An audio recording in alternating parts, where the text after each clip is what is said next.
So, what does XR, UX design, and branching narrative have to do with a video game, a 2D video game, Pillars of Eternity? Let's play it and find out what we can learn from it.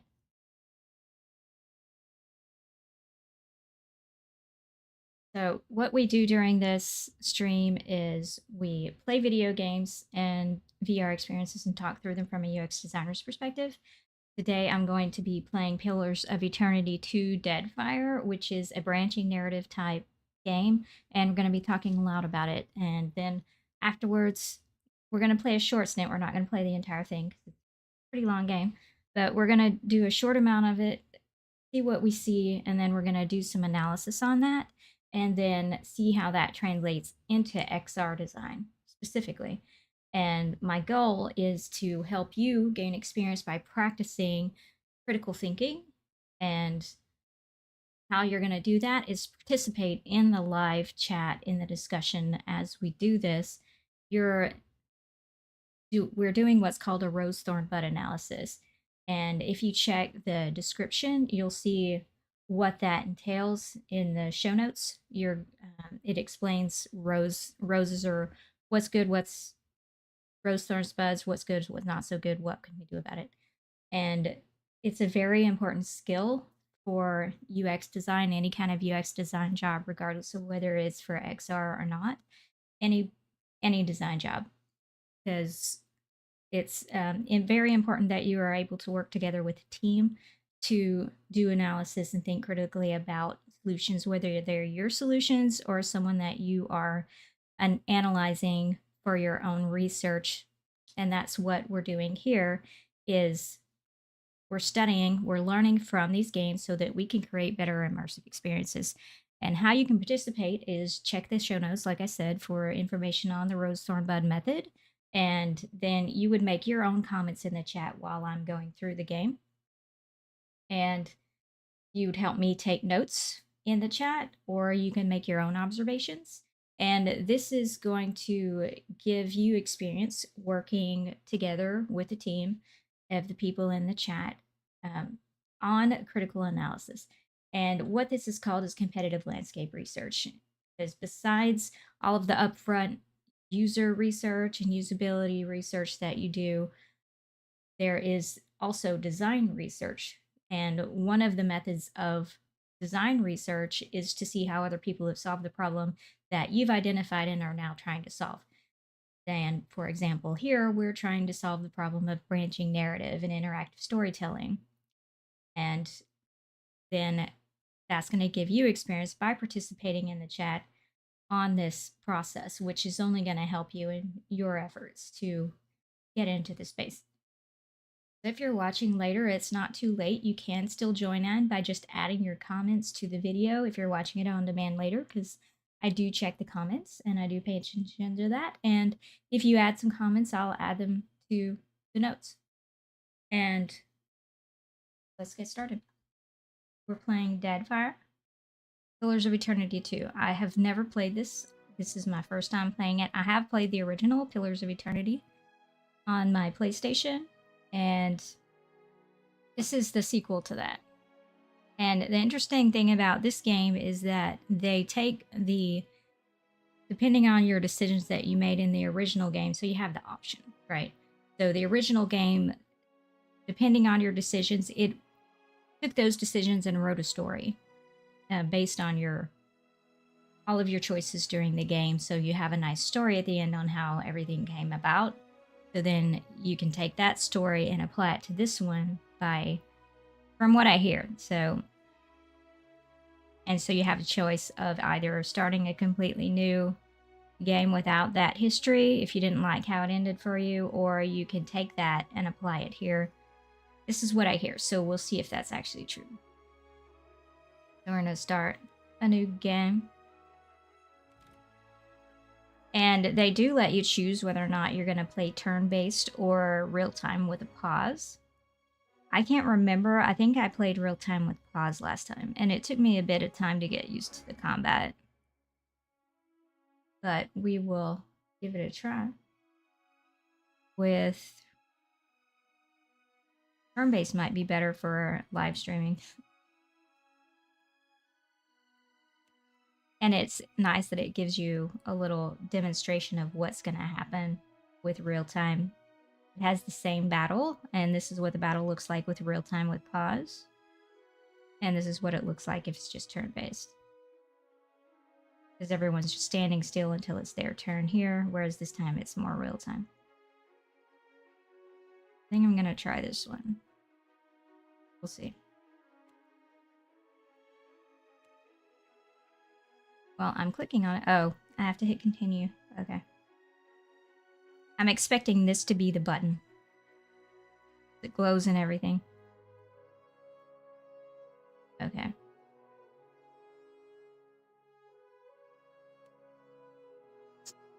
So now we can choose our difficulty setting. I don't remember what I chose with the original game. I may do... I will often choose story just because I don't... It depends on the game. But I'll do relaxed, I guess. And then you also have options for how you can... what kind of difficulty. So Trial of Iron, you only have one save file, and that's for the whole playthrough. If you're killed, the file is deleted and you have to start again. No thanks. Expert mode disables a lot of the help features. I want the help features.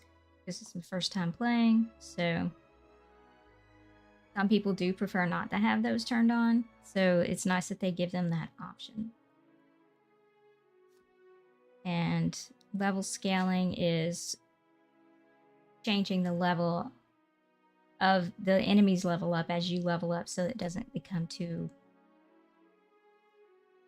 boring over time if you're too OP. So I'm just going to leave these on the default settings here. Start the game.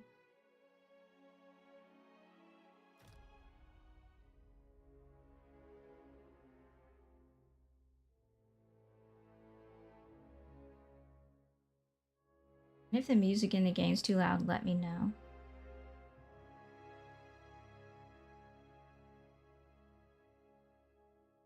Everything's loud to me.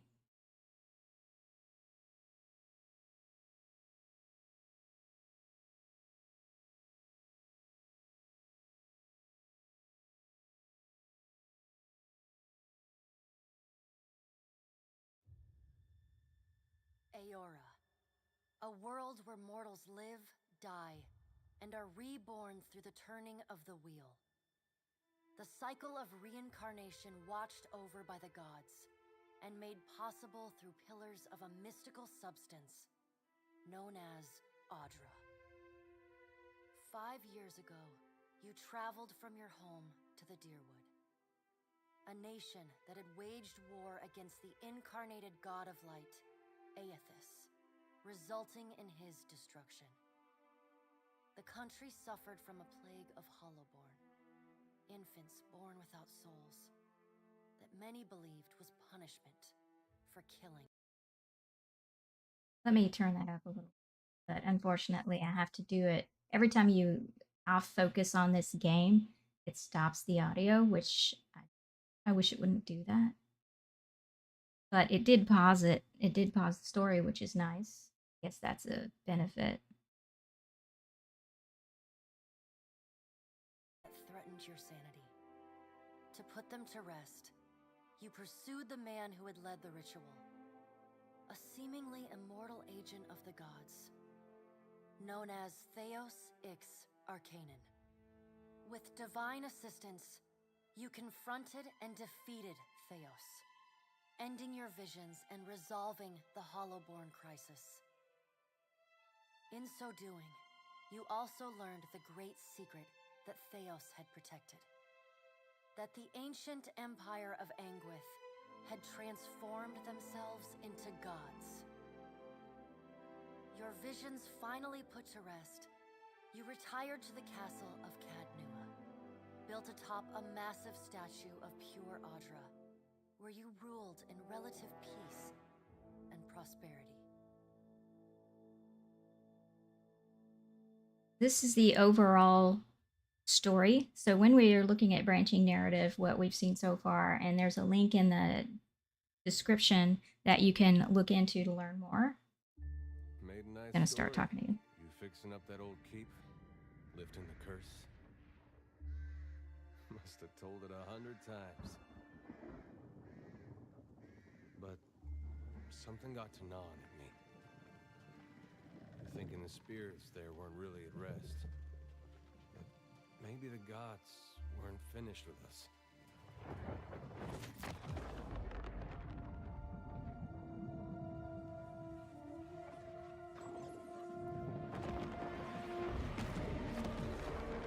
I used to dream that when my god came back, he would forgive us.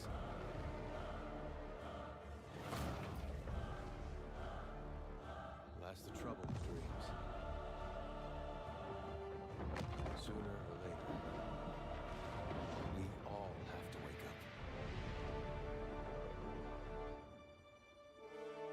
Well, guess that house is destroyed.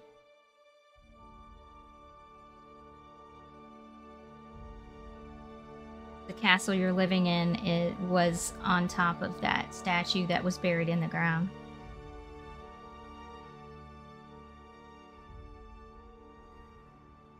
And so you wake to a sleepless world, the in-between of life and death. Follow your memories. You have been here before.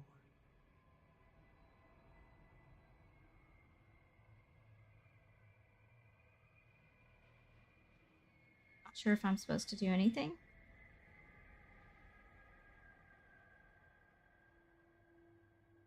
Because the mouse is... Ah.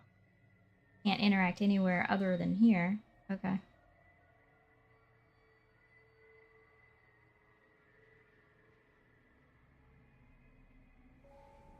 You have seen past the shroud. You are a watcher now, and a watcher you will stay.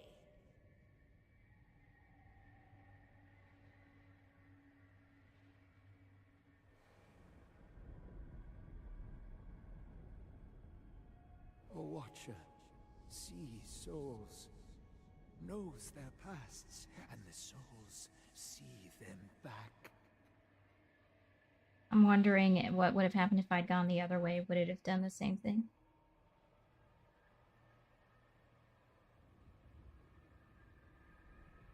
Let me know if you're having trouble hearing the game. I'll turn it up.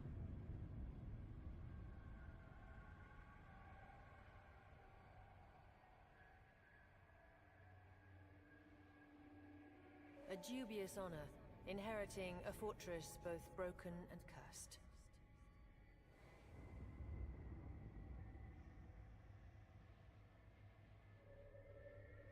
What is a god? A higher power? A rewarder of good deeds and punisher of the wicked?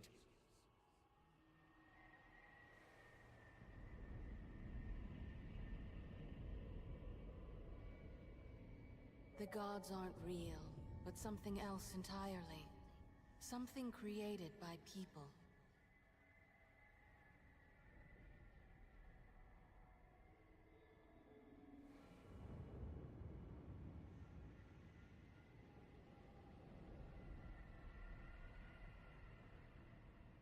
And did you ever consider that these were things you were never meant to understand? That their comprehension is beyond you?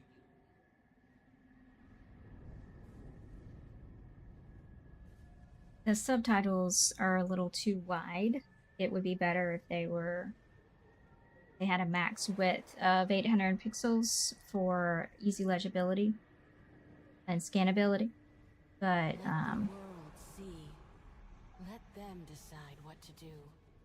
I'm guessing they're doing it based on a percentage of the screen width so that it can match different screen widths.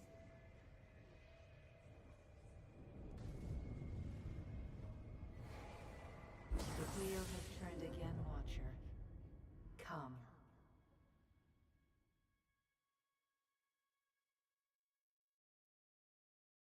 I lot of the references they're making, I don't really remember because it's been several years since I last played this. Since I played the original one. Shares this strange floating platform with you. His face is creased by so many wrinkles that his features lie buried amid shadowy pockets of skin. Still, the dwarf's well-practiced habits have left telltale tracks of a welcoming rictus across his visage.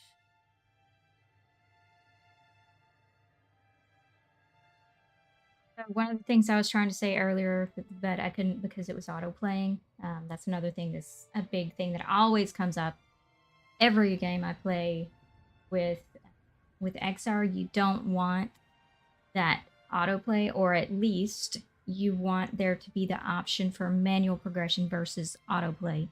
Because in XR, you're much more likely to get distracted and miss very important story.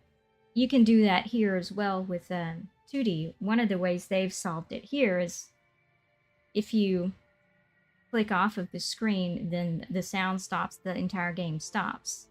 Whereas in XR,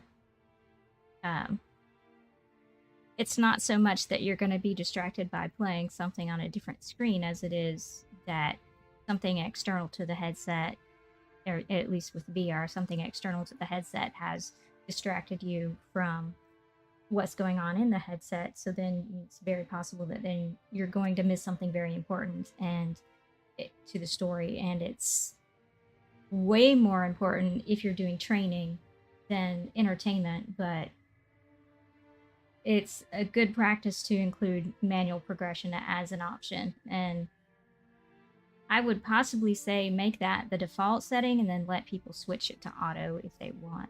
But you would have to test with your target audience and verify which one would be better. I'm not sure. It would depend on your audience. But for training, definitely make it manual. Different people learn at different speeds, so you want to make sure that they're able to process the information you're trying to teach them.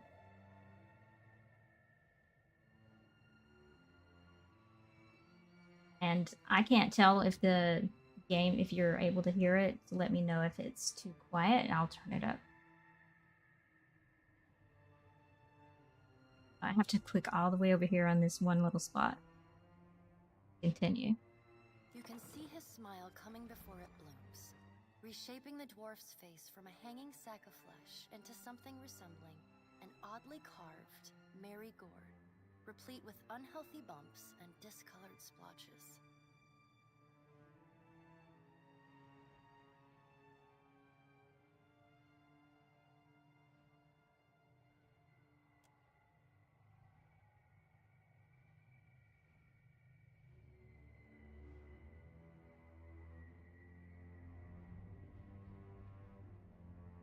Supposed to just keep walking, I guess. Did I die? Is that what happened? I'm not sure what happened there.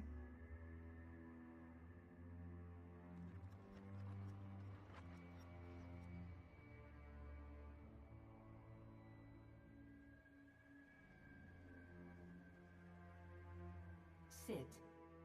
Please.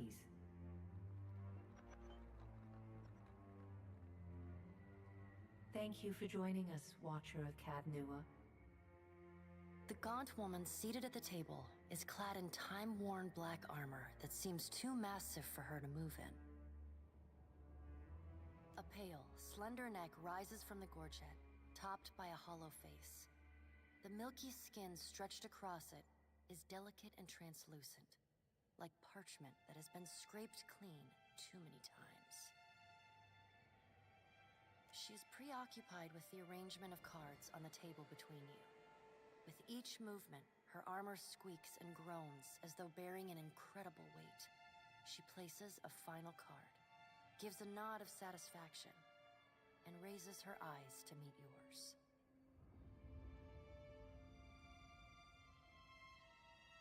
One of the things that I was trying to say at the beginning during that background story is giving you the background story of the first game, the original.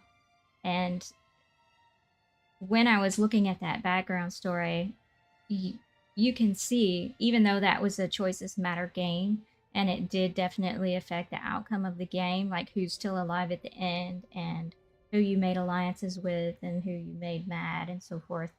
The overarching story was still the same. So that's how, and we've talked about that in previous streams, is that even though you do have choices, there still has to be constraints in place to keep the story on the path that the overarching story on the path that it needs to go, because if you have too many branches going off, too many options, and no constraints, then it's going to get out of hand very quickly for the creators of the game.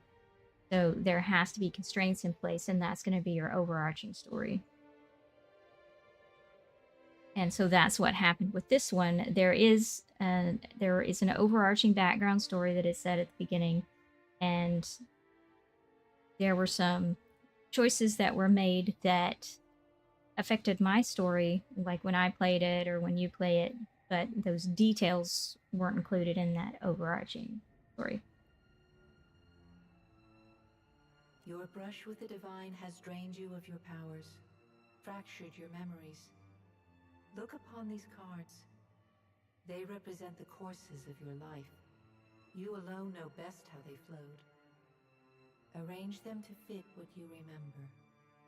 So this is where I can choose what decisions I made in the past. If I remember them, I could pull up I would have to reinstall it. I could pull up the game on my PlayStation and see what decisions I made, because again, it gives you a nice story once you're done, and you can read it and see what decisions you made and so forth.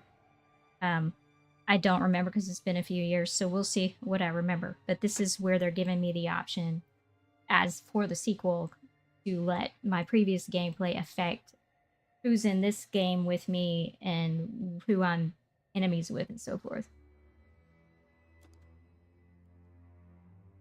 I don't remember what I did. Okay, select which history took place during Pillars of Eternity, or just select one. Or select an in-game save. So since I played it on the PlayStation, I can't select an in-game save. It would have been really nice if I could, but I've switched platforms to the PC for this one, so I can't do that. But I can try to remember what my decisions were, or if I was really serious. Like if I'm going to sit down and play this for reals for myself for entertainment, I would go through the trouble of looking at what decisions I made, because I would want to continue with that, because I like how it came out for me.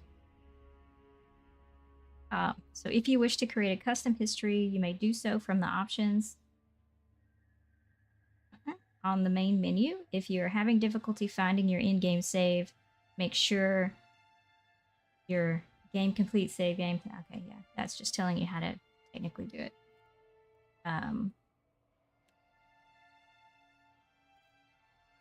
Okay, so in Pillars of Eternity, you returned the lost Hollowborn souls to the Deerwood's children, as you had pledged to Hylia. You were kind and merciful to people you encountered, sympathetic to their pain, and charitable to those who needed help.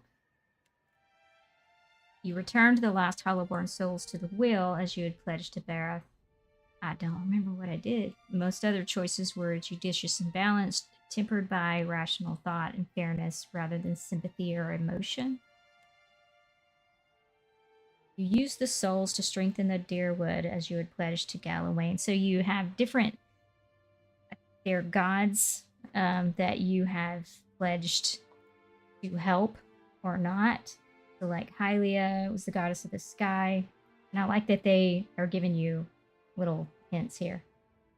The Hollowborn are the infants born without souls.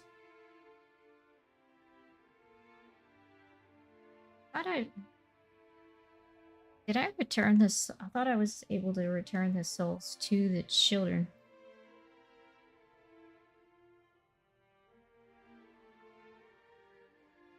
I thought that's what I did.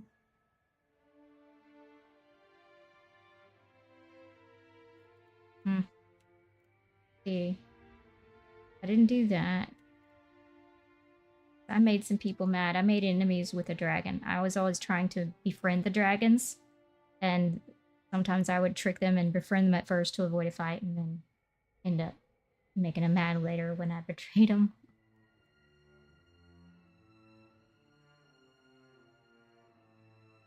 I wouldn't say do that in real life. Please don't do that in real life. With people, not dragons. Hopefully you're not dealing with those in real life. You can sign the souls of the Hollowborn to oblivion. Did not do that. I don't think I did that. Pledge to consign the souls of the Hollowborn to oblivion, but you ultimately gave them to Wodica, goddess of justice.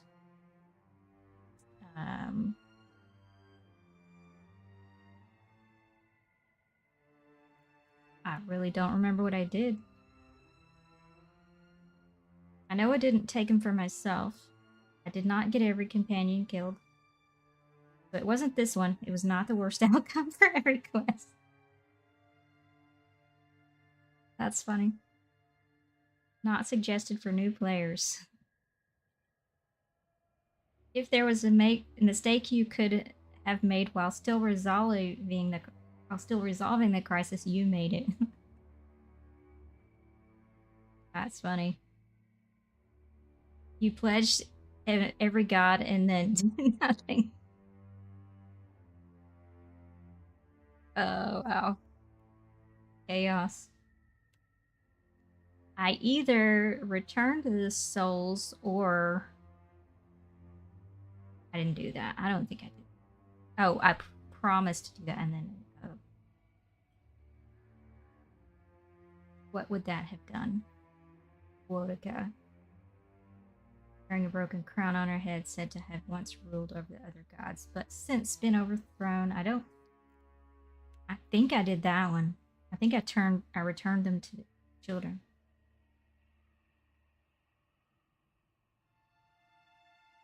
I really don't remember. But I'm just going to use this one. Does everything appear to be in order? Good. We're going to say yes. Welcome to the Beyond. I am Bera. One half, anyway. She points a finger in the direction of the dwarf who led you here. Though the movement is slight, her gauntlet squeaks like a rusty hinge. The dwarf's rictus returns as he nods in the woman's direction. Tell me, do you remember when we last met? No. In the Hall of Stars and Twin Elms, I spoke with other gods in the Hall of Stars and pledged myself to them. I don't remember. Yeah, I don't remember. I'm just gonna say I don't remember. She places a card on the table showing a tall tower. The gods' constellations are arrayed around it in the sky. You remember now. The Hall of Stars in Twin Elms, where you spoke with the gods. You came to that tower seeking our aid. I wish I could go back and see what those options were, because I think that they weren't really options. Sometimes whenever you're doing... This is branching narrative versus branching dialogue. There's a difference. The narrative can actually change the story, but with dialogue, it's just changing what's said in a reaction. It may or may not affect our relationship, but it doesn't change the direction of the story. It's just there for flavor, oftentimes.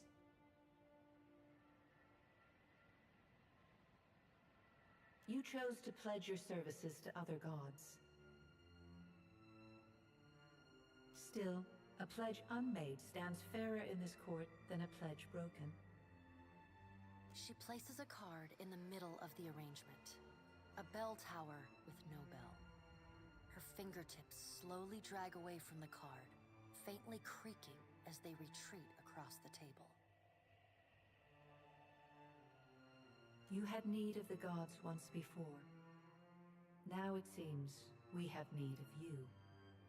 The being that occupied Odnua's statue beneath your castle was the dead god, Aothus. Of this we are certain. What we do not know is what his intentions are. Though Aothus stole a large fragment of your soul, you were strong enough to survive the onslaught and enter the in-between. So it did kind of kill me. Okay. You and he are still connected. He has chosen a body made of living Audra, perfused with the power of thousands of souls, including yours. It should be little difficulty for an experienced watcher to find him. Am I dead? Why don't you just do it yourself? I'm not going anywhere near that thing again. No. Am I dead? But neither is your body truly alive. Your lungs draw breath, your heart pumps blood, but your flesh is as soulless as a hollowborn. That is, until I return you. I've turned into a hollowborn, I guess. She delicately places a card upright on the table. The art depicts souls flowing out of a pillar of Audra. Well, I'd like to find him as much as you would. He destroyed my castle and killed who knows how many people around it. I've had enough of dealing with the gods, all of you. Why should I care about any of this? Then let's get on with it. It doesn't matter how much you threaten me. I'm not doing this.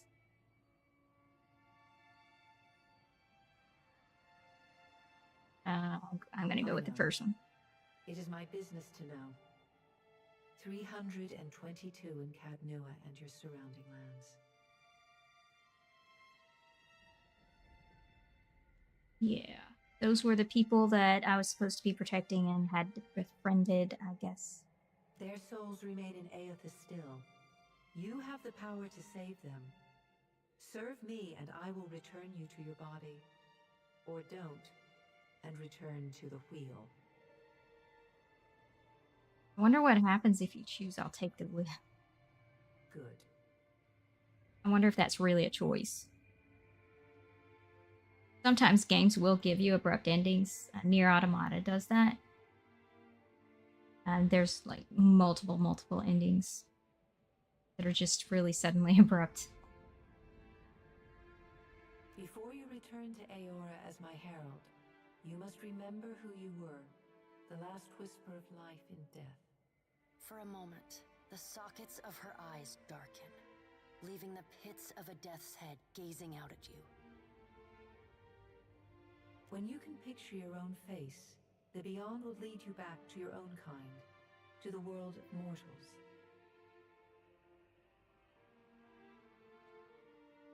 I don't even remember what my appearance was in the first game. I don't remember what class I was.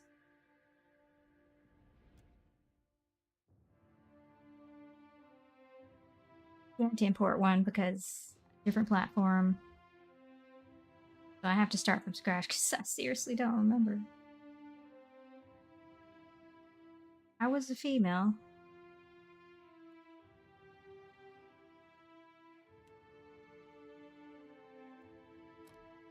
I remember that much. Was not blue.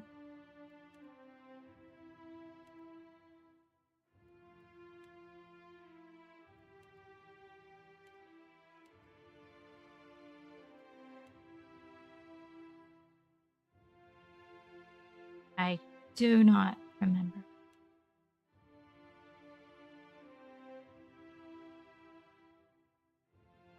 I'm gonna have to reinstall that game on my PlayStation and see what I did.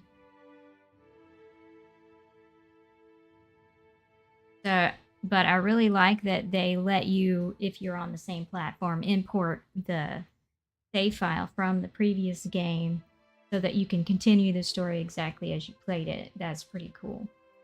Can y'all think of any other games that do that let you continue on with the sequel like that?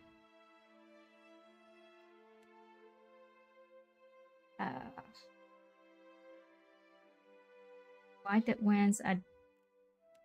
I may have chosen a short character because I'm short IRL. But it doesn't matter for this short play session. I don't think I was Orlon. I'm gonna go with Elf. Fine. I don't remember. I don't think I was Elf. But Wood elves trace their beginnings far north of present-day Adir and have migrated south through the forests and jungles of the continent.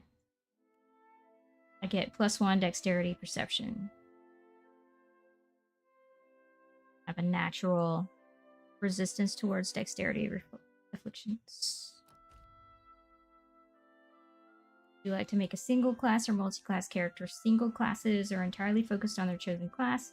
Multi-class, they gain access to higher level powers more quickly. Select powers from 2 classes, but gain access to higher level powers more slowly and can't access their class's highest level powers. I'm just going to go single for this.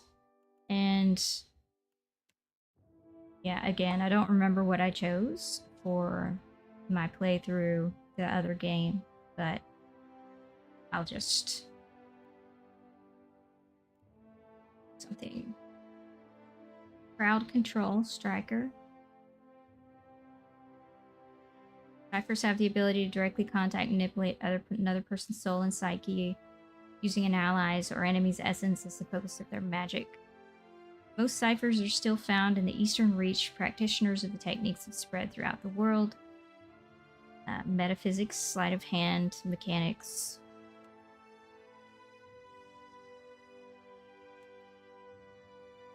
Yeah, I don't remember what I was. I might.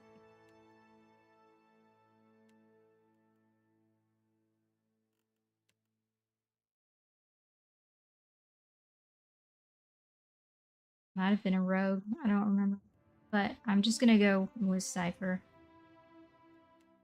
Because we need to move on here. We're studying branching narratives. So, subclasses.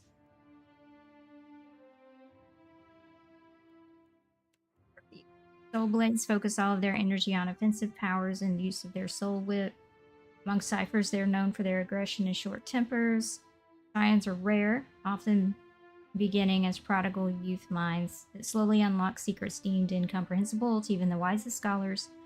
So you get Soul Mind, which is when free to focus, the cipher's mind sharpens, allowing them to tap into hidden power and generate focus passively. However, if the cipher receives damage, it's like a concentration thing. Telekinetic burst. That's cool.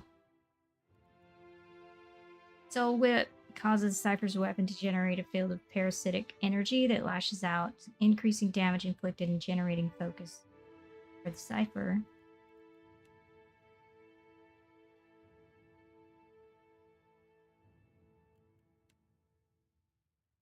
Gonna go with Soul Blade. And then initial abilities. How many do we choose? Just one? Cypher brings echoes of an ally's past lives to the surface. Cypher bends the mind of an enemy to their will. Cypher violently lashes out at an enemy, dealing raw damage.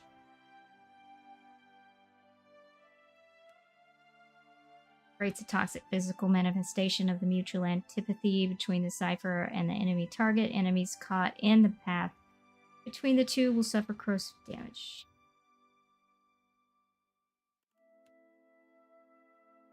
Drops the target's visual receptors. Fails the target's grasp on reality, causing shaken and confused. Briefly transforms the outer shell of an allied target's soul into energy, releasing an electrical burst around them. Enemies standing in the area around the target take shock damage. I'll just do an AoE thing. They're all AoEs, I guess.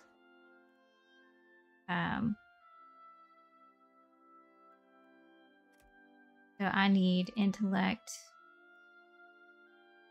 and perception. Dexterity are my important ones, right? Or no?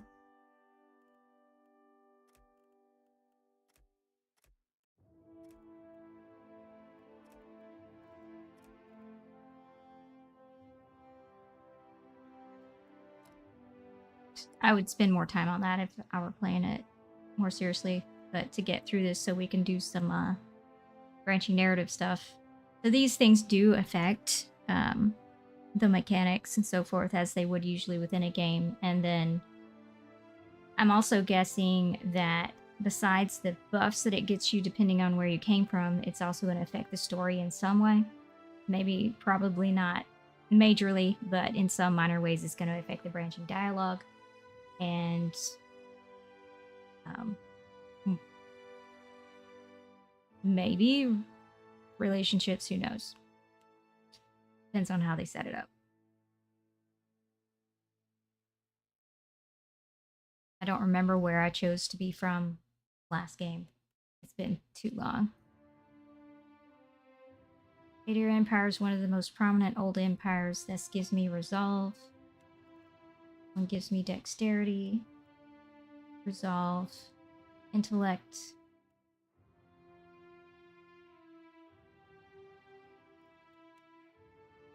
constitution, might, the white that wins.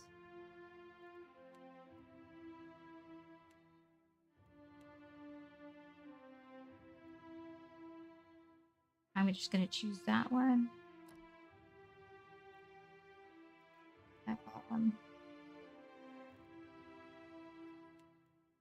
Oh, these give you buffs as well. So your backstory matters in this game, which is... Well, it depends. This is a lot like a tabletop RPG, so your background, all of that stuff matters and affects your stats and your skills and so forth.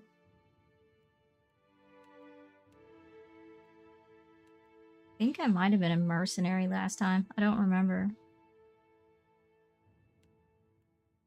Really don't.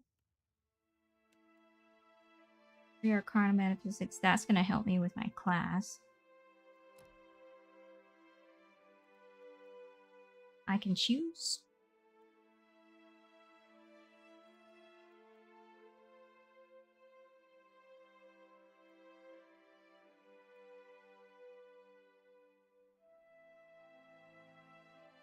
Right click for details.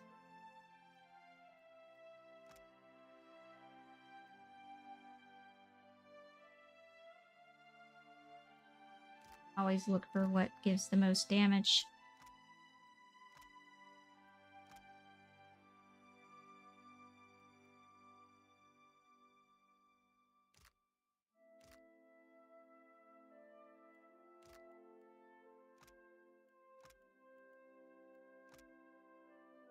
Like that you can look at them and compare them.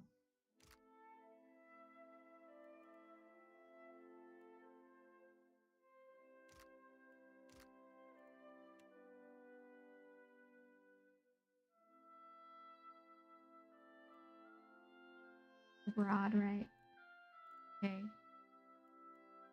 So how do I choose it? Just select it. So it's highlighted. Not very noticeable, but it's highlighted. And I think I want one-handed stuff, maybe.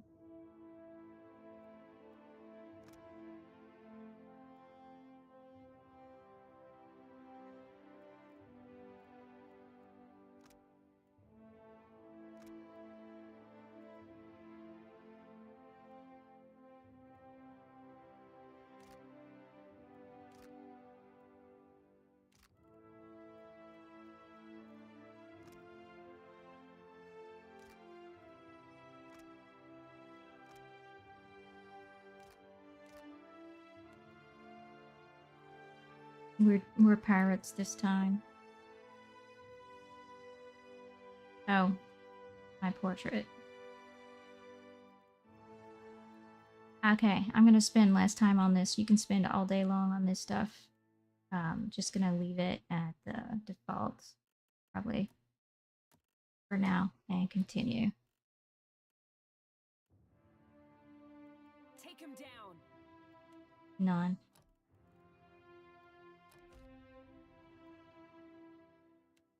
I'm gonna go with that. Okay. So we've talked about this also before, is if anyone is going to be doing voiceover work for this game, depending on what you choose as your name, like imagine trying to do voiceover work to get voiceover actors to say every single possible name that anyone could ever come up with.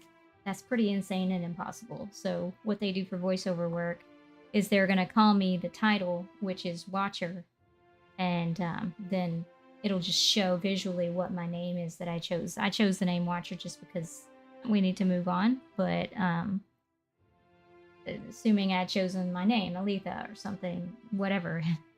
um, that's impossible to expect voice actors to be able to voice all of those different things. So that's one of the things that they do that I've observed whenever I've been playing the games, is that the trick that they do is they'll just say your title, your character's title instead. So like in Genshin Impact, it's Traveler. In Honkai Star Rail, it's Trailblazer. Here it's Watcher. So there's a title, Warrior of Light, for Final Fantasy XIV, but so the voice actors say that instead of your actual name, and then it'll just show your name in the dialogue.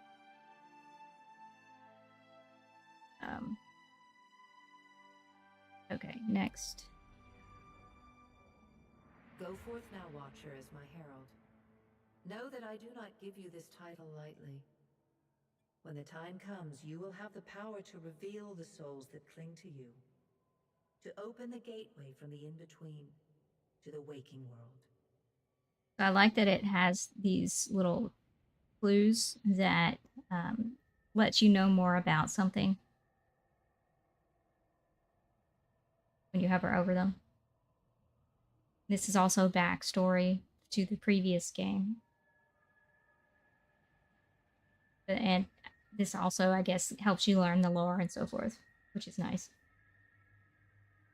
Don't remember if I've seen this in other games. Maybe I did and I just didn't notice it. I don't think I think this is the first one to do. I don't think Wildermyth did it.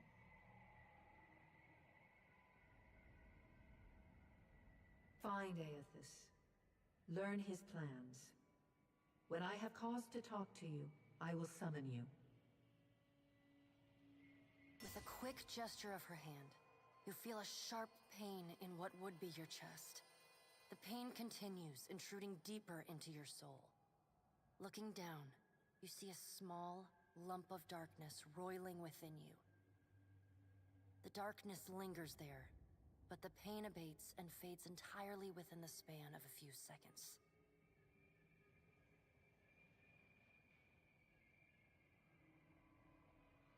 A chime. Do not fear, Herald. It will not harm you unless you choose to cross me. I trust it will not come to that. Her gauntleted hand gestures to the dwarf, hovering nearby.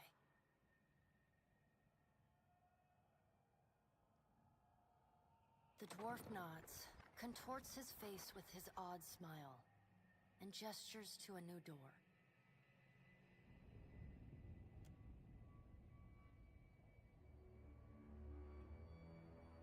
I can leave now.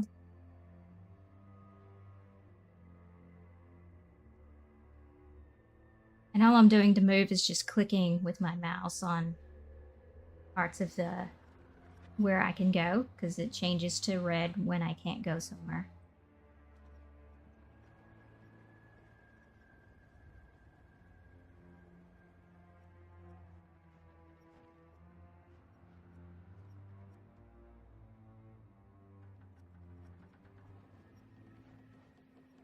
Feel free to make your own observations in the chat. That's what I'm also hoping, that y'all can participate as well in this and make your own observation as to what's happening with the game design or anything.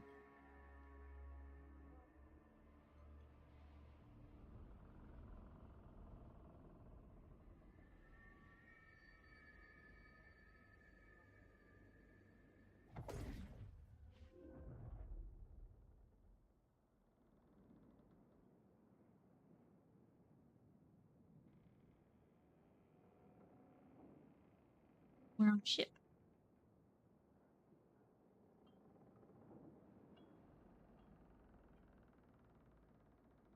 The return to your body feels like waking after a fitful drunken sleep. The rocking of the ship sends pain jolting through your limbs. Crashing waves hammer inside your skull. Adair watches over your body with a glazed look, taking long, even tokes from his pipe. At the first movement of your chest, He starts. His gasp, mid-puff, sends him coughing and straining for breath. No, there's no way. You're awake. What are you doing awake? How are you feeling? Adair's one of the friends that I made in the previous game.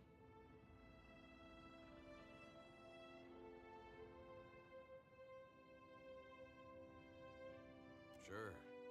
You've been out a long time. I hate to cast a pall over your recovery, but I'm afraid I have some bad news for you.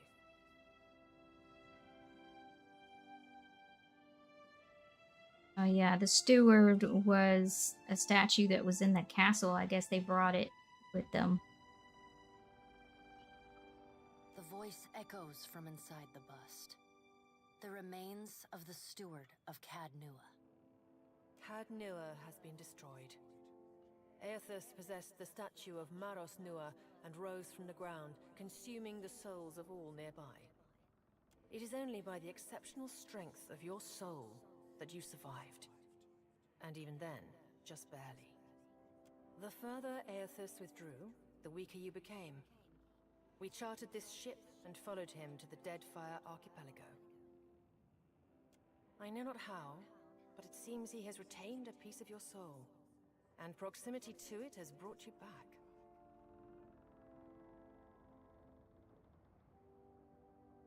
How could you know all that? You've been faking on us. He pokes at your shoulder with one finger. Misfortune's brewing topside. Migrants fires, the captain stirs. An older man with ale-sour breath rubs his bloodshot eyes and stares at you. Engrim, the smell of drink on your breath could wake the very dead. Now what's this about? Pirates. They're demanding parley with you, Captain. I know this is asking a lot, but you better arm yourself and get on deck. Should be some gear in there. He indicates a nearby wardrobe.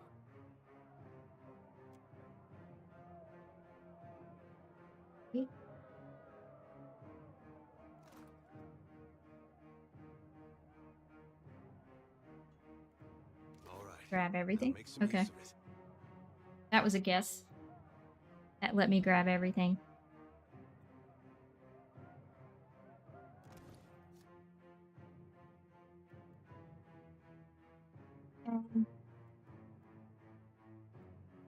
I can go through the tutorial if I want.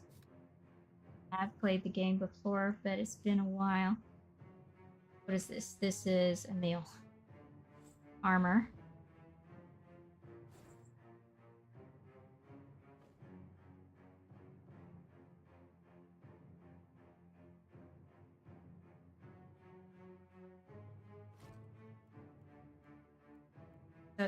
So this is a two-handed weapon. Hold on.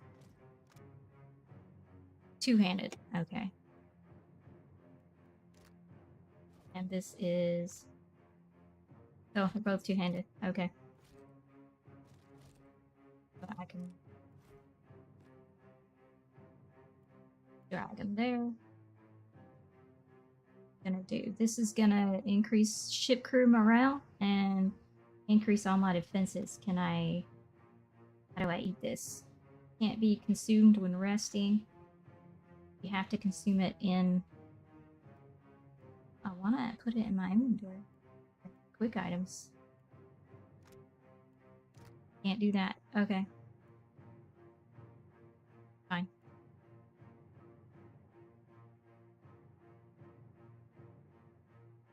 That's it. The pirates of Deadfire are notorious.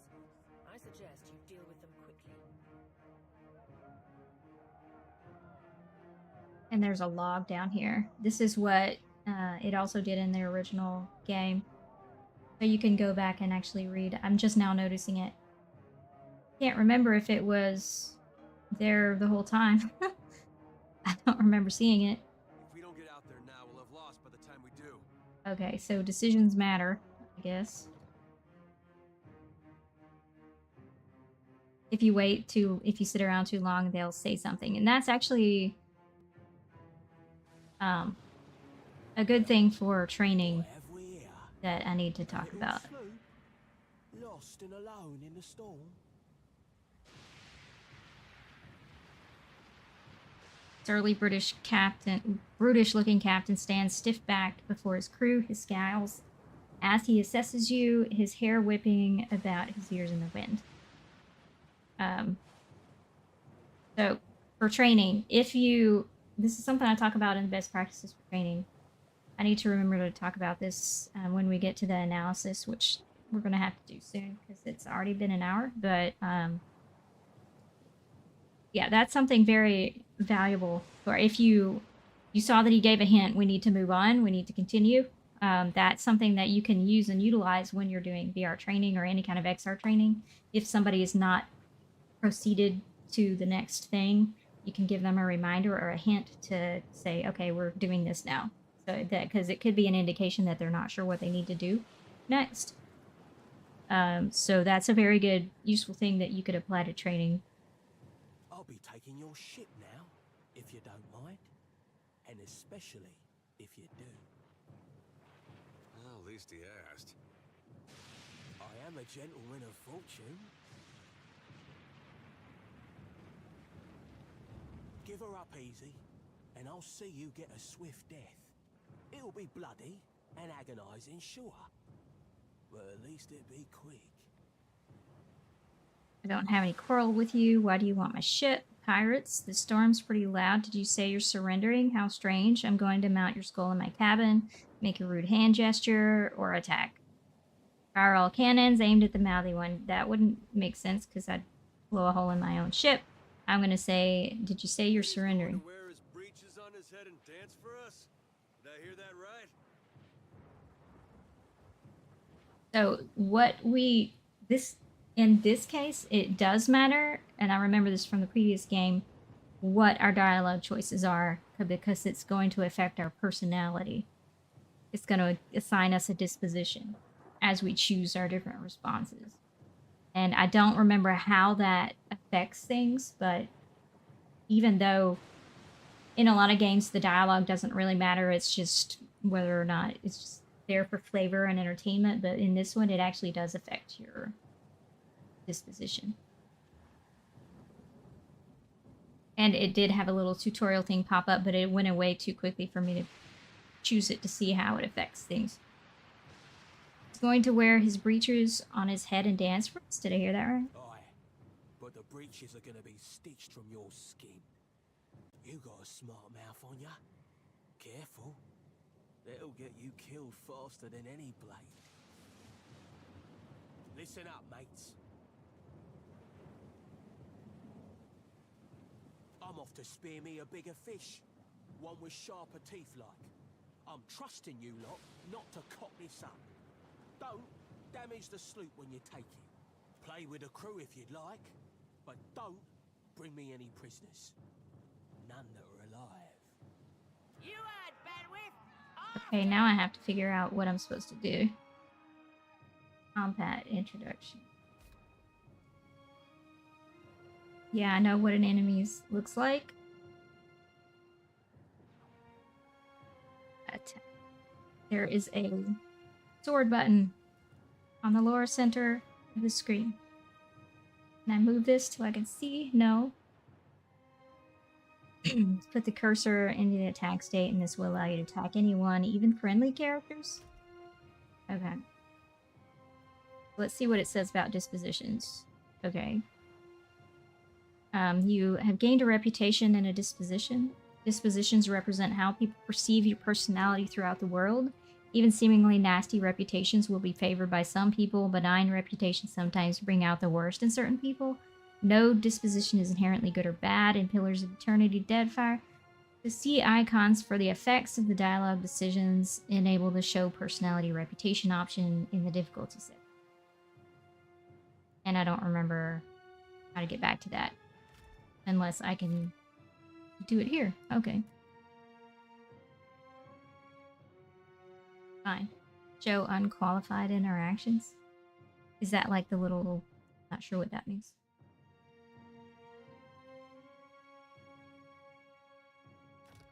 Okay. So it's an auto-pausing. So that I can figure out how I'm supposed to fight, because I don't remember I had chosen the real time with pause. Was that what it was called? Can I choose what I'm equipped in? I've already chosen my main weapon, right? I want to select this dude and attack that dude. But how do I unpause the game now? Defend the ship!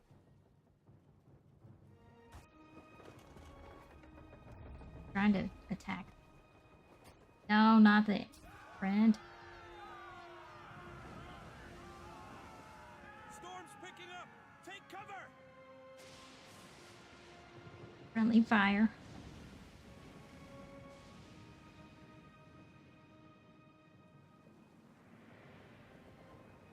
You defeated the pirates, but you're not out of the trouble yet. The storm picks up, lashing your ship and driving you dangerously close to a rocky shore. The Defiant's crew hurries to reduce sail and batten down the hatches. They work quickly, with the ship still listing heavily. So, this is another cool feature that was also in the original game. This game style, the art and everything is carried over from the original game. It's pretty old school classic in that regard. And this can be translated, this design could be translated into XR pretty easily if you're having a backstory. And I talk about that on my website with Moss, how Moss handles. If you ever checked out Moss, the game in VR. They have a storybook and they handle it pretty well, having it on a table with a library. If you were in the middle of a story, Moss handles it. I like how Moss handles it because they do go back and forth to the story occasionally. I think. And then it'll do it in a way that doesn't make you sick in telling a backstory. And I talk about it on my website. If you go to my website, I'm going to stop the music. It stops it when it's off focus. But if you go to my website and you search for Moss, did that work? Why isn't it responding? It is not letting me send a message. Not letting me send a message. Okay, now it is.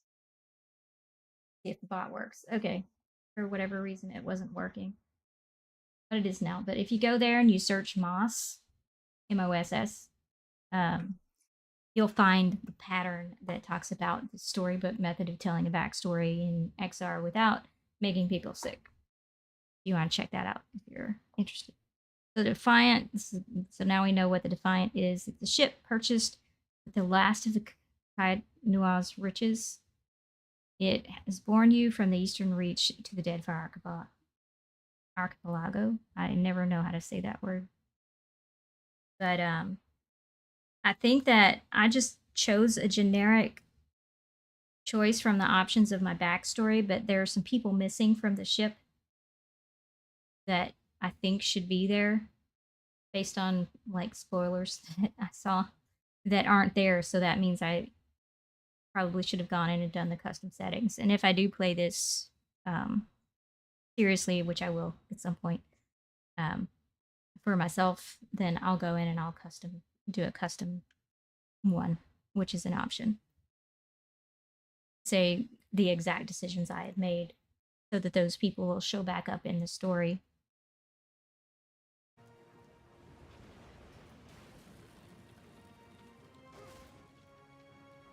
Making me wonder if there's a cool way that you could handle that with training, going from one training module to the next, and your decisions in the other training module affect how your success or whatever in the next module. Is there any point in that? Is there any use for that? Not sure if there's a real use for that.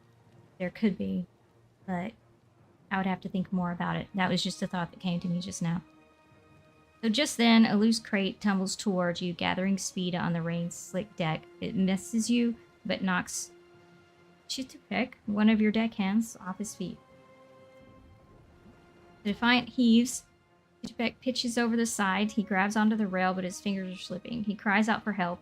Meanwhile, the runaway crate totters on the edge of the deck, ready to plunge overboard. You recognize the symbol on the front, and you realize it contains salvage from Kai Noir, your keep. Aw. I'm gonna rescue the person, I guess. You grab Chitag's arm just as his grip fails. For a sense moment, he hangs suspended over the rolling sea. Then, with a mighty tug, you pull him back onto the deck. You hear a heavy splash. The crate's gone. However, your deckhand, Chitagek, nods in gratitude and hurries to his station. Meanwhile, the storm has nearly driven you ashore. A flash of lightning reveals a treacherous coastline, and Aothas striding into the distance. The lookout barely has time to shout a warning before the Defiant runs aground. The impact hurls you from the deck and into a froth of waves, bodies, and splintering debris. You struggle toward the beach just ahead, even as the surf tugs you toward the open sea. You kick and paddle with all your might until at last you feel sand between your fingers. Pulling yourself ashore, you collapse.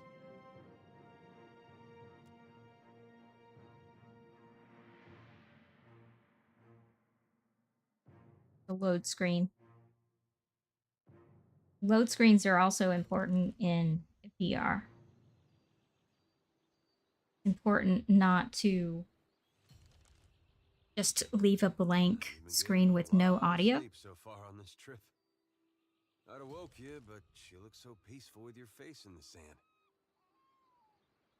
I think that this is a good place to stop because it's already been an hour, and we can talk about what we've learned so far. I've made a few observations. I hope y'all have made some observation as well.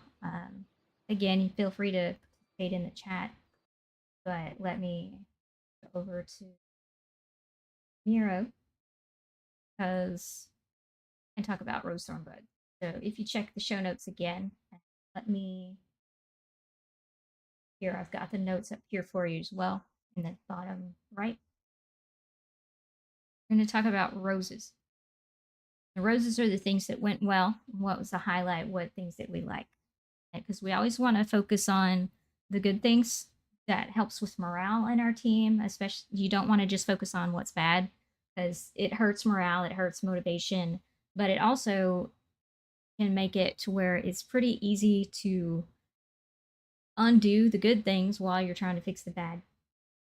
Right? So you want to make sure these are the good things. We want to keep doing this thing and we want to make sure that it stays.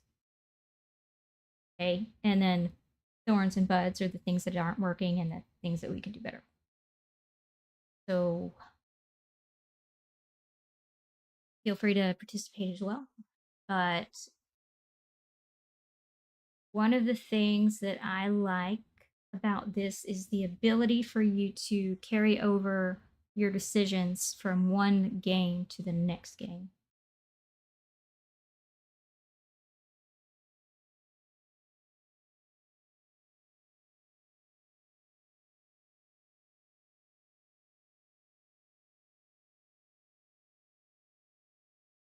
And since it since I switched platforms, you still have the ability to make those decisions so that you can use it saved, an in-game save, or you can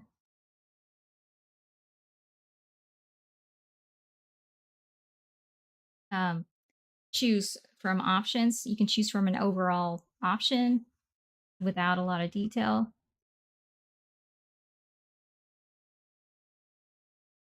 More of a high level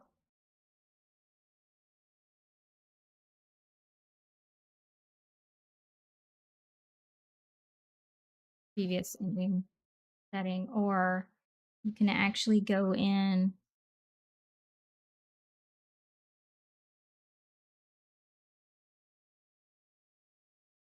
the settings. And if I were going to play this again, I would do that since I switched platforms.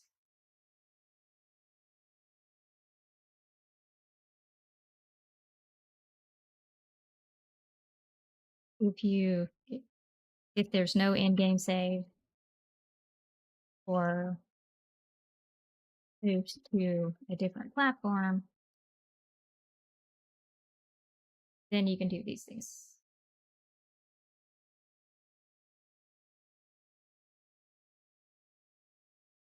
That and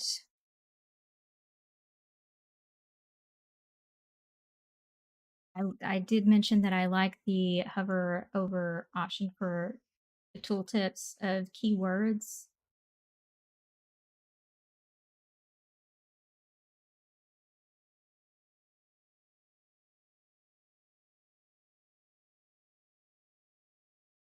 Learn the history or backstory of that thing,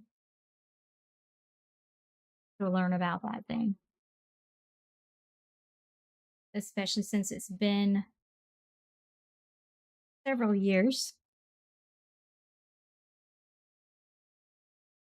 Like I think it was like I don't even know when the original. It's pretty old. Think that it was a game from the 90s that was then updated and put onto other platforms that you could play later, but I'm not positive about that. That could be something I made up. I do that a lot. Um, my imagination is wild. So I tend to make up memories. So I could be wrong. The option to hover over keywords to learn about that thing. And what else was I going to say?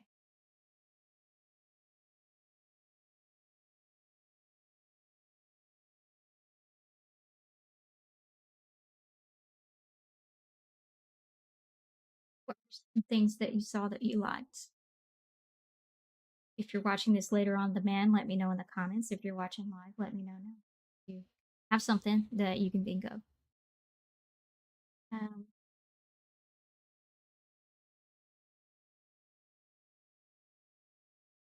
it was good that the mouse let you know where you could and couldn't interact. There was the symbol on the mouse. There were visual cues letting you know where you could and couldn't move, couldn't where you could and couldn't go, and also visual cues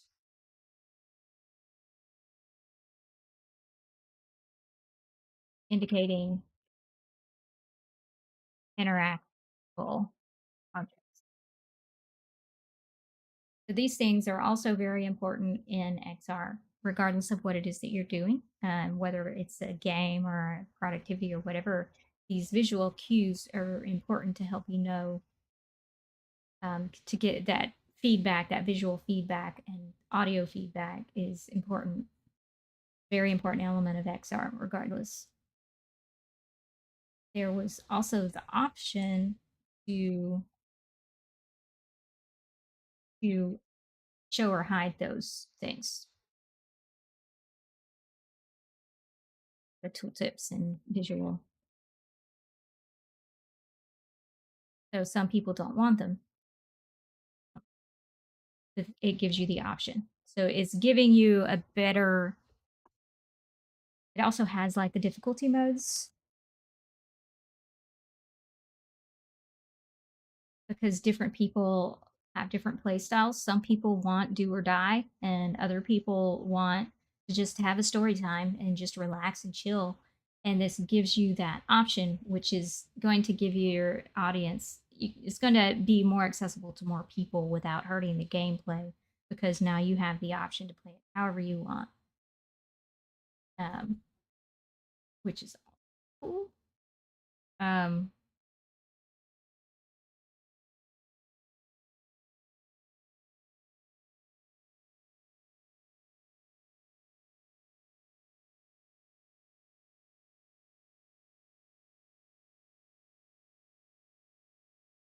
the branching dialogue affects things. So, like a lot of times, branching dialogue does not affect anything. It's just there for flavor, like I said. But in this one, the dialogue actually affects things.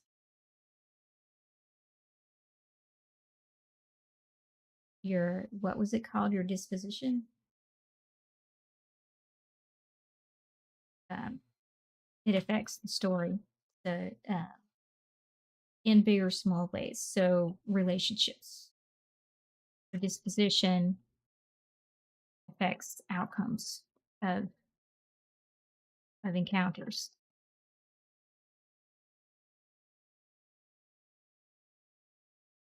That makes the dialogue matter a lot more. Where oftentimes games, the dialogue is, it just doesn't matter. It's not going to change anything. But unless it's one of those key decision points, like let's go do this thing, let's not go do this thing. But this is actually giving you options that are going to affect your relationships and people's responses to you in the story, in the detail. That's all I can think about now. I might remember some more things later, but let's move on to the Thorns. And I've got those up for you now as well. And these are the things that didn't go well, things that were an issue, things that were a low point, things that we didn't like. And as always, it had manual progression, like the backstory was autoplay, no manual progression. But that does remind me that it does have that feature. It's a good and a bad thing.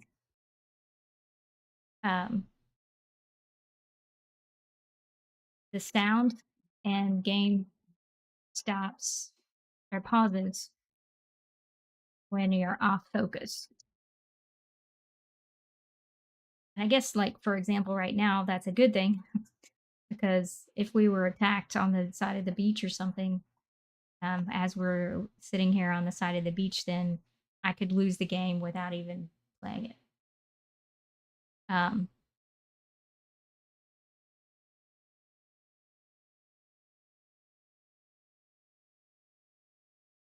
which, so the benefit of that would be, which keeps you from missing something important, or I'm going to make that a different post-it just so it's easier to read quickly. You'll see that the way I'm doing these post-its, the way I'm doing the post-its is I'm doing very short statements. They're not even complete sentences. And you can do this exercise in many ways. I prefer post-its because, again, it's a way of quickly looking at something and visually seeing this is what's working, this is what's not working, this is what we do about it without writing a big dissertation, because this is easier to go back and review later and come up with multiple different types of outputs later than starting out with a dissertation right away, a long written report, which a lot of people do. So this is just going to be faster and easier to process more quickly. And then you take this and then turn it into multiple different types of things. Whereas if you just started out with long sentences and long reports immediately, then you're going to then, if you want to make that into something else, you're then going to have to go in and scrub that report for the details to make it into something else, which is more time consuming than doing it this way. It's actually faster. Or at least that's my observation.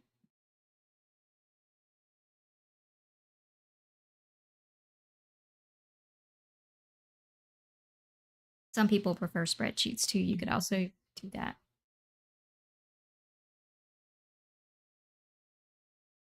Backstory autoplay has no manual progression, but at least it does pause when you're off focus, like during autoplay or combat.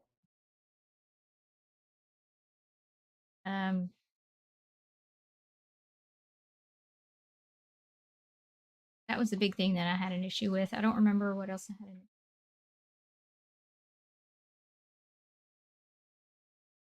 the tooltip went away too quickly. Wasn't positive how to pull it back up. Maybe there was an a UI option that I didn't see.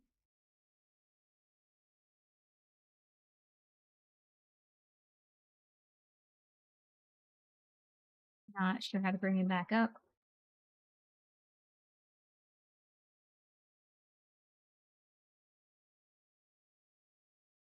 Um, so there, I also remember now.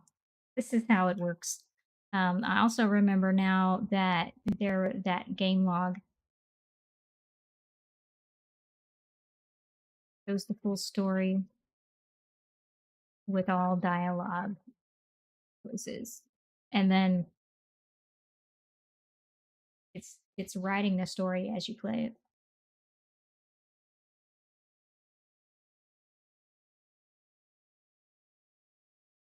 which is what's one of the things that reasons that tabletop RPGs are so popular is because you're the one creating the story.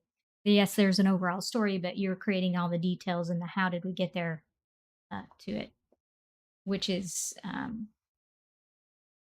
depending on how the game's made, that's not always possible. Sometimes it's all dictated by their um, different types of branching narrative versus games that don't have any branching narrative at all. Why choices matter is a more compelling game type, and it's especially important if you're using choices matter for training. The tooltips went away too quickly. Not sure how to bring them back up. Um,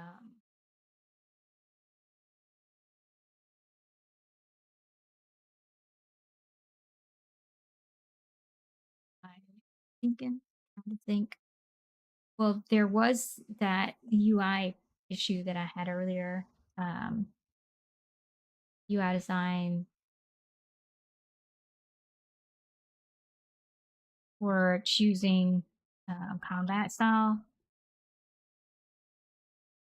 was confusing in that it wasn't a huge thing because it was easy to figure out, but that could have been avoided. It was unnecessarily confusing. Um,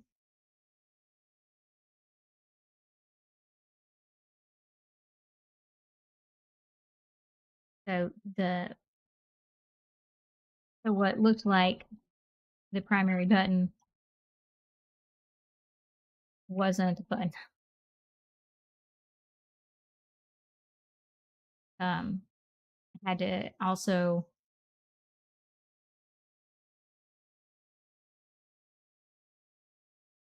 a secondary a second button continue that blended in, and that continue button blended in with the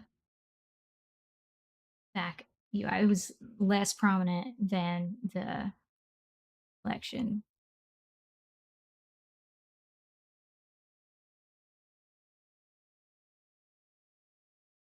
So it didn't see it right away.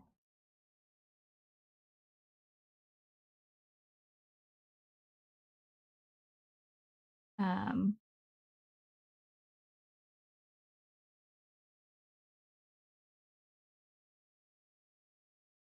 Can't think of any right now, but I may think of some as we're going into different discussions. Because let's see, I was going to talk about training, load screens.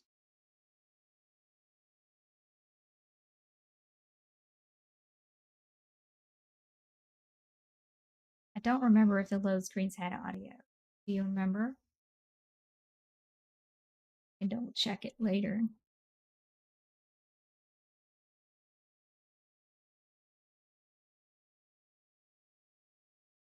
Add load screens with progress indication. This is important for VR. Very important for VR. So I'm going to make a reminder to myself to talk about that. Now let's get into the buds. So with buds, ideally, we're going to have at least one bud per thorn because it's not about complaining. It's about fixing. So we want to have at least one bud per thorn. How do we fix this? If this were our project, So simple solution here is add the option for manual progression to that original backstory, or to all to story dialogue errors. Now it has it the most, but that first backstory, the starting backstory, I'm not sure about the rest of it. So add the option for manual progression. This is a very common thing that's an issue with games.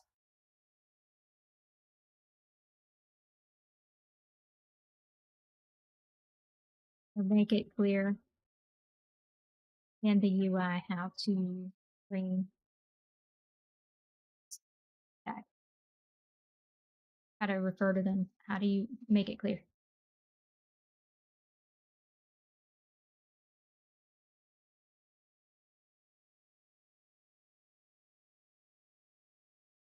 Oh, okay, and then this one's also a clear and simple fix. So sometimes you're gonna have with buds, it's gonna depend. Sometimes you're gonna have very clear things that you can do to fix something. And then sometimes it's gonna be, okay, our next step is to investigate this thing. Our next step is to do some research on this thing. Or a decision needs to be made because we need to weigh the pros and cons of why we should or shouldn't do this. Um, so it depends, or it's a question that needs to be answered. Something. So it's not always a one-to-one fix.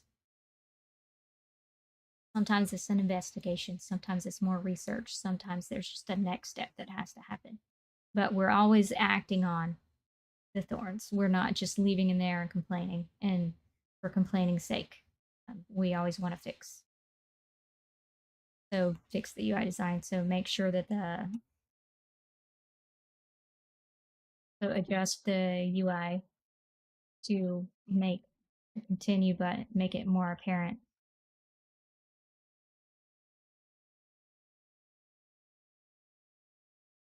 That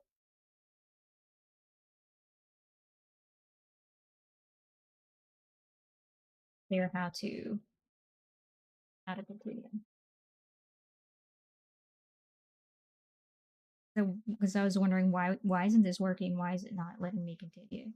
But oh, there's a little continue button that's blended into the background down there. Fix it.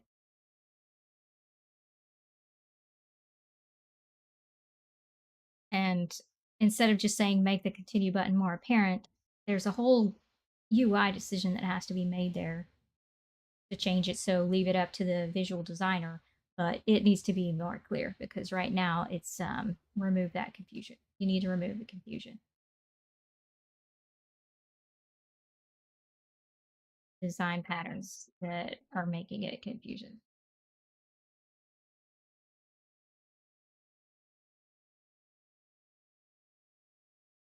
Um, so whenever we're doing rose thorn bud, we're on the buds. We are not so much prescribing unless it's just something that this is a principle. This is a best practice. So do this thing. Sometimes it's not that black and white. So sometimes it's more of a, okay, now we have to go consider our options here, but we got to fix it somehow. Okay, so now let's talk about how we would translate this into XRUX. So I mentioned load screens, and I have a video on load screens. Let me see if I can find it real quick. You can check it out later on my YouTube channel, but let me see if I can find it real quick for you. It's about load times, load screens. This is a very important thing in VR because it was something that I noticed pretty early on when I started getting into VR, studying VR, getting into as many different experiences that I could get my hands on to study and learn from it. And I would suggest you do that too if you're serious about getting into it. Is get a headset, study and experience as many different games as you can to looking for this. I'm talking and doing something else at the same time. So I'm looking up that video. So give me a sec. Load times is what it's called.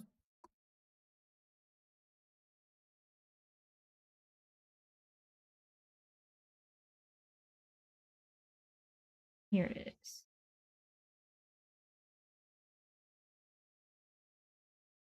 That share link for it.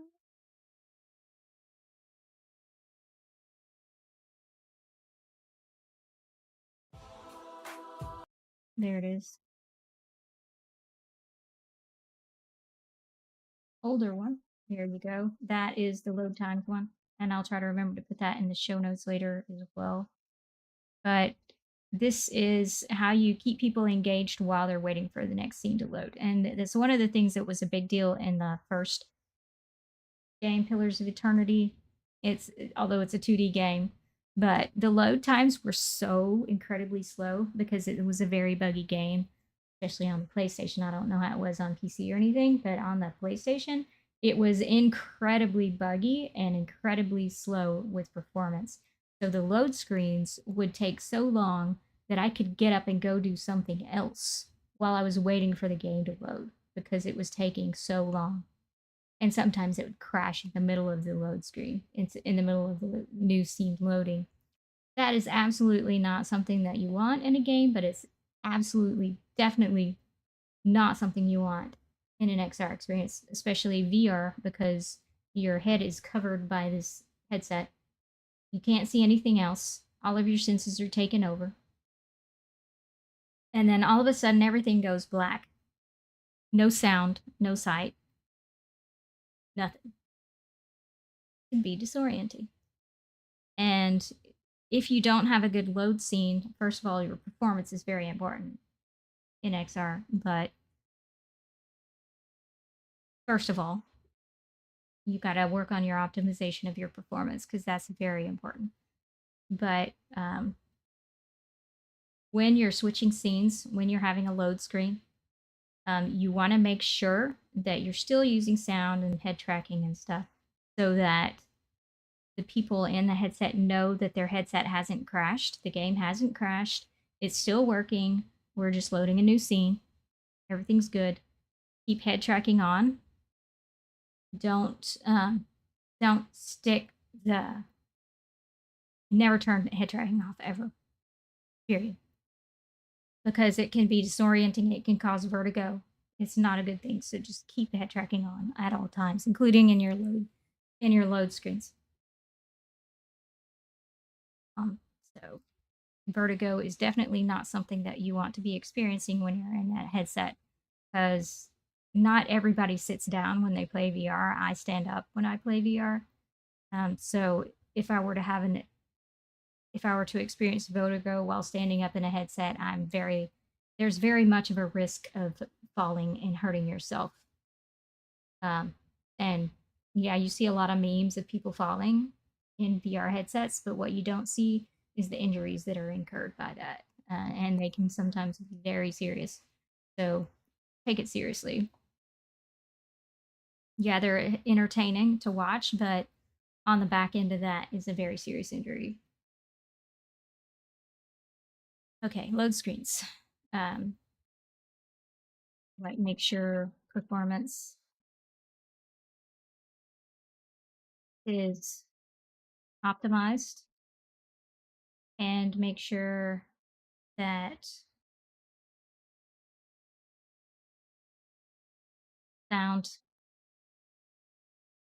sight and motion to some degree. So, like some kind of indicator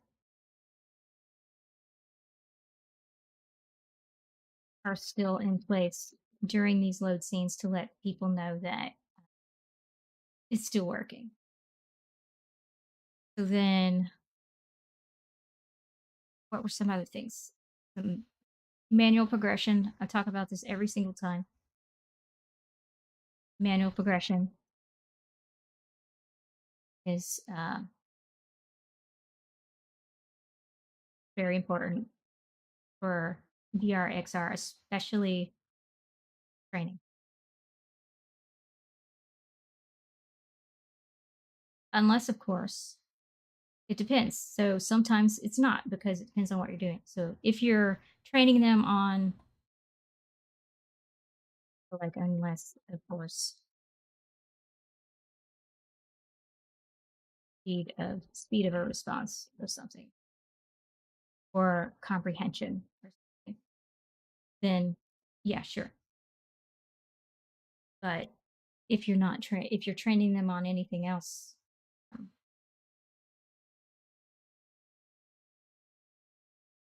that manual progression in there. And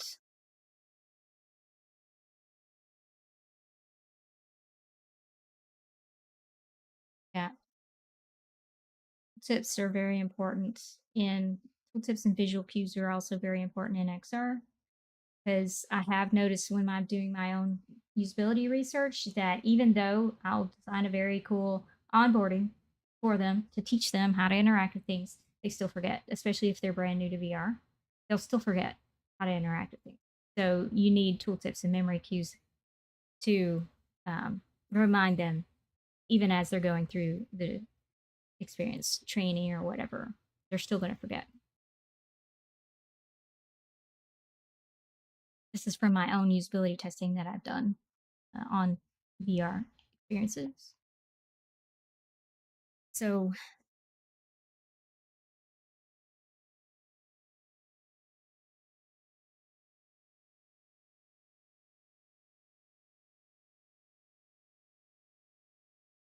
but um, so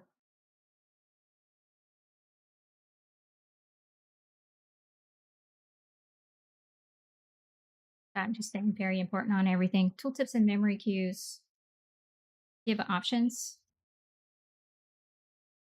to access during training. But then if you're doing comprehension,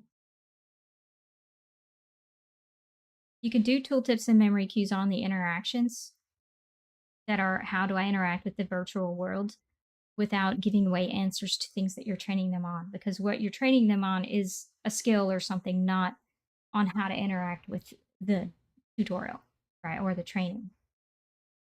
So tooltips would be for the interactions,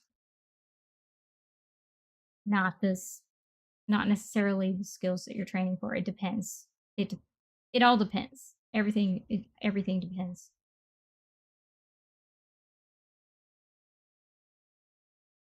Just there are best practices for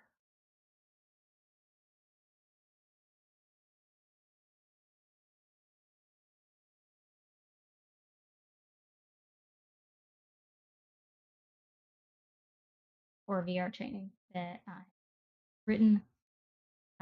I can try to remember to share those in show notes as well. If you go to my website, you can search for VR training or XR training. Just search for training, and you'll see it.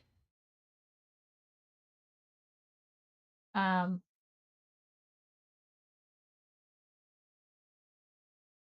so the storybook,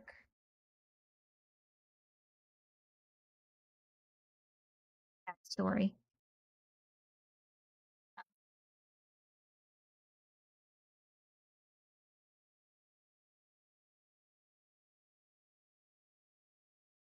These scenes can be done in VR.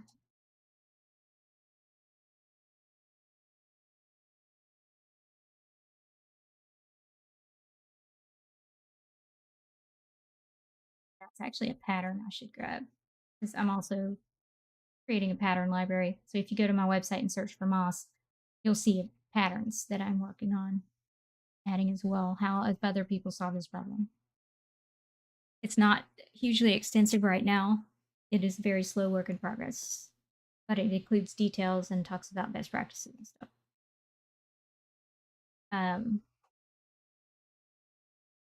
If you have any questions or if there was some kind of aha moment that you have, let me know whether you're watching now or later on demand. What were your aha moments about this? As far as branching narrative goes, they have both branching dialogue and branching narrative choices that matter. So I'm going to add that to the roses real quick. Both narrative and dialogue decisions matter. The overall story, which is cool. There's an overarching what we're learning about branching narrative here is that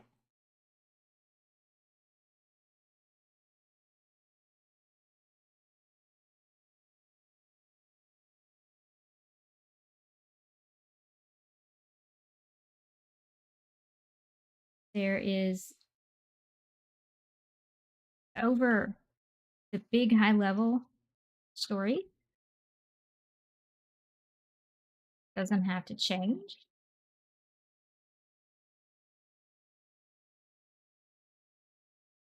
but the dialogue and the narrative can affect or decision points can affect the details of the story.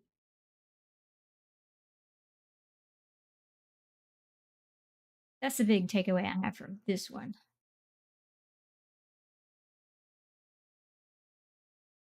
Like similar to tabletop RPGs,